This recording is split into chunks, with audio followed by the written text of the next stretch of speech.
Hey everyone, it's Stephanie and you're tuned into the review of Married at First Sight, Season 8, Episode 12. So let's just jump right into it. Last night's episode I think it was pretty boring for the most part. I don't think there was much going on.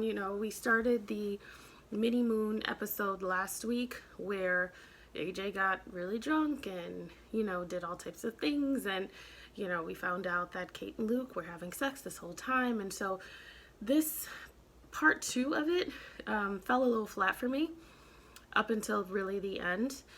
So I'm just kind of going to run through the couples. I don't see much going on with Keith and Kristine. They're pretty even keel. I think what I continue to see in Kristine's face is just a little bit of apprehension, but she also gives mixed messages. And I don't know if that's intentional. I just think, she's not as sold as she often acts like she is with him, and you can definitely tell Keith is head over heels. Keith is really happy, and they both talked about kind of being okay with getting what they needed rather than what they wanted. I think that Keith probably got the better end of the deal here, but I also think he's a really nice guy. He has his shortcomings, as do we all, but I think he's a really nice guy. I think he really likes Kristen. I think Kristen really likes him. I just think she's a little worried about how their future will look, and maybe that's where the apprehension comes from. But I think they're doing pretty well. I know a lot of you guys don't think that they are actually going to make it, but I think they're like the one couple who can make it if they really come up with some goals, stick to it, follow through, get to know each other. How many times have we heard of a love story where it wasn't ideal at the beginning and people kind of made it work and they built a strong foundation, and that's realistic to life. It doesn't always look exactly the way you want it, but sometimes it is what you need. So I have good feelings for them. I think they have potential. Some of their stuff is growing stuff and it's time stuff. It's not necessarily the overt experience of it not working out. So that's Keith and Kristine. I think they're still like smooth sailing. AJ and Stephanie, we didn't see much from yesterday. We saw the couples hang out and do stuff together. They went to a winery and spent time together. Nothing out of the sorts for them. I still have my feelings about them. I've never been sold on them any more than a friendship. And also with AJ and his temper, it's really difficult to see them have some longevity because he's just good at being single. It's why he's been single for so long. He's not flexible really at all. And Stephanie is afraid of him and is kind of avoidant, and you can see they enjoy their good times together, but the bad times they don't do well at all. They get through it because she kind of just gets out of his way, but that doesn't make for a long-term marriage. But we didn't see any of that yesterday. It was just kind of having a good time, and the couples hung out together a lot. They were in this mini moon house together, and they made breakfast and lunch and dinner, and there was nothing like it was the first night that they got together. So it seemed to be that they were getting along really well, and the women were talking about their experience, the men were talking about their experience, and so on and so forth. So that is Stephanie and AJ. Jasmine and Will. So Jasmine and Will, to me, are still in a place where I just don't think they will get over the hump. I think that Will is super guarded and he's completely shut down, and there's like a lot of insecurity there. There's a lot of lack of confidence with self, and it's projected onto his very guarded nature and his very critical nature. Jasmine is Jasmine. She's kind of loud. She can be loud in the sense of her offenses. She's not like screaming loud, but she's very obvious and overt about what she likes, what she doesn't like. She definitely has had some hiccups in this relationship, and I think there's a definite disconnect from Will from her because of the way that she has approached things and the things that she has said. She's trying, though. I will give her that. Even when it doesn't look so great, she tries, and she's at the point where obviously she's feeling like he's not really attracted to me, or I don't think he's attracted to me, so I don't really see myself getting over that. And I don't really see it working for them. You know, if they do stay together, I don't think it's long lasting because they're both in their own way, and I think him more so than her, because you know, at least she's loud and wrong, but he's not saying anything. So how can you work on something that's not even being brought to the forefront? So that's Jasmine and Will. I mean, they're still in a decent space in terms of like a mild friendship, but a relationship, I don't really see it. I was hoping for more, like when this first started out, but I don't really see it. So that's Jasmine and Will.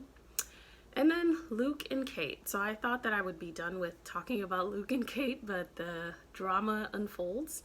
So there's a lot going on with Luke and Kate.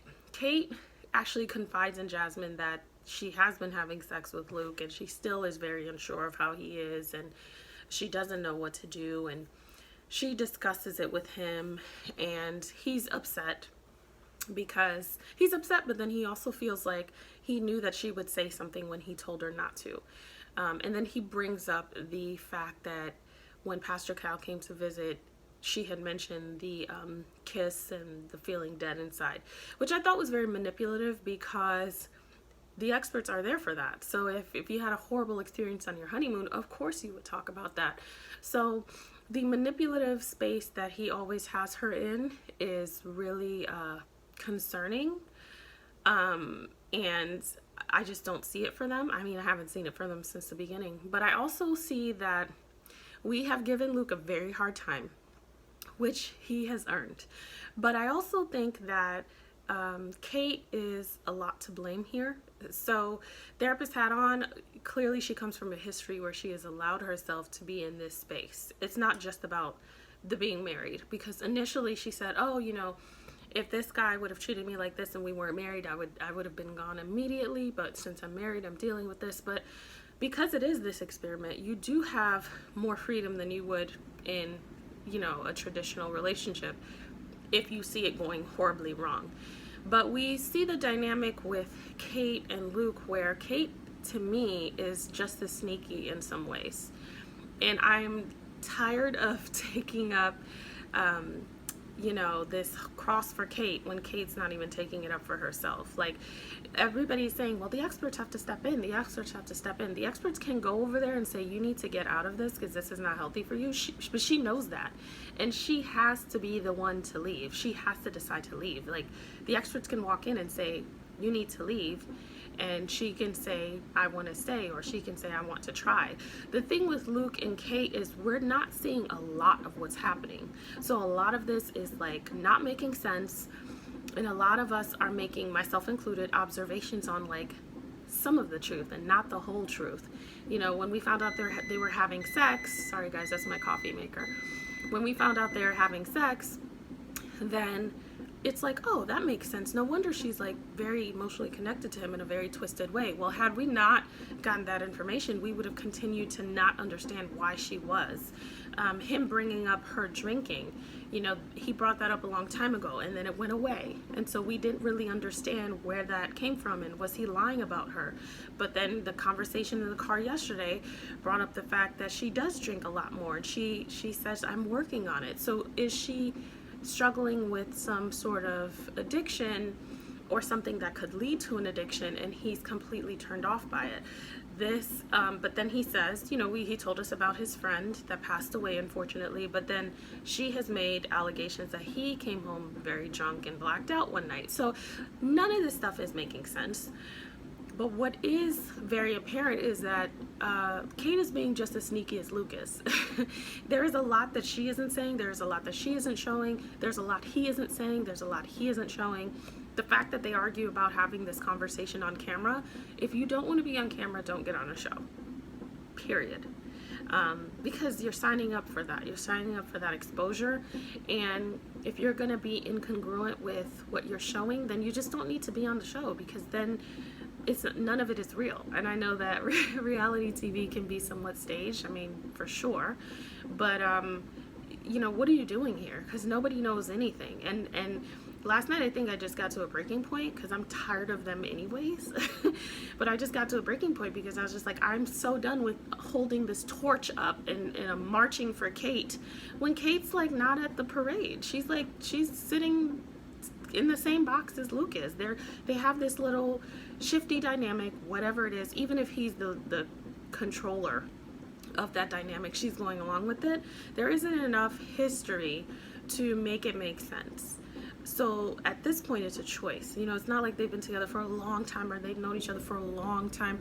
This is 8 weeks, y'all, and she's been acting like this the whole time. Okay, there's no head game that's that strong for her to get, you know, pulled up into this 10 days in or 5, you know, the honeymoon. You think about the honeymoon, that's 3 or 4 days in. So there's an accountability, which I started saying a couple of weeks ago, that I want to see from Kate. There's an accountability that she has to take. Otherwise, she's just as big as a culprit as he is in this. So that's my 2 cents with Kate and Luke. I'm completely over them or whatever they're displaying. I don't think that what they're displaying is accurate at all, and it's not authentic. So it's hard to even really picture what is really going on. Now it's just a game of, like, you know, different theories as to what we think, because none of what we're really shown is accurate. We're shown what we're being shown, and what we're seeing is accurate, but there's so many other things that is connected to that what we're shown is just, it's not accurate for a real observation. So that is it. I think next week is decision day. I don't know. But I don't, you know, I project that Stephanie and AJ will stay together for decision day. Beyond that, I don't see it. Keith and Kristine has a good shot to me. Will and Jasmine, I don't really see them staying together. And Luke and Kate, you know, unless the joke's on us, I don't see them staying together either.